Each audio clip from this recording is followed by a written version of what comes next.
Philippine traditional games. Here are some of our childhood games. Tagu-taguan or hide and seek. Tagu-taguan or hide and seek is very popular traditional game in the Philippines. What is unique in tagu-taguan is that this game is usually played at sunset or at night as a challenge for the it to locate those who are hiding in their house and outside. But before that, it needs to sing the following before they start seeking. Tagu-taguan maliwanag ang buwan, masarap maglaro sa kadiliman. Pagkabilang kong 10, nakatago na kayo.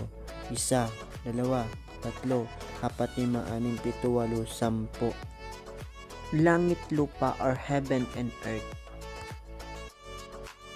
Langit lupa or heaven and earth is a chasing game, a variation of habulan where players can be immune from being tagged as long as they stand on an elevated surface. According to etymology, langit is the Filipino word for heaven and lupa is earth. The game name describes how are elevated from the earth. The game is for at least 3 players who will gather in a circle. One player points at everyone in succession while chanting. Langit, lupa, impyerno, saksak puso, tulo ang dugo, patay, buhay, maalis ka na diyan. Pointing to the player next to the one he just pointed to with every syllable of the chant. Whoever the chanter is pointing at when the chant ends is the it. The it chases the other players in an attempt to tag them. However, the players can climb or step onto an elevated surface. Nanay, tatay. Nanay, tatay, gusto kong tinapay. Ate, kuya, gusto kong kape. Lahat ng gusto ko ay susundin nyo. Ang magkamali ay pipingutin ko. Then you clap each other hands in up and down motion. The players count 1 to 10 then freeze. This game is played like the usual hand clapping, and upon reaching the chant of counting the number of claps should be correspond with the number counted. The one who make mistakes will be pinched, usually in the ears.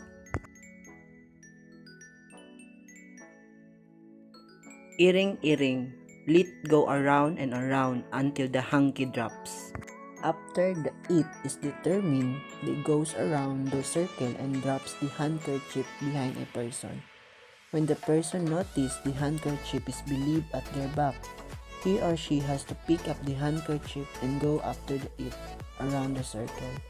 The it has to reach the vacant spot left by the player before the it is tagged. Otherwise, the it has to take the handkerchief and the process is repeated. Text card games. Text card game is a game with depicts small illustrations, comics, or a famous character and actors. Filipino children collects this playing card which contains comic strip and text placed within. The game is played by the tossing the card in the air until they hit the ground. The cards are flipped upwards through the air using the thumb hits the surface of the cards. The winner or gainer collects the other player's card depending on how the cards are laid out upon hitting or landing on the ground.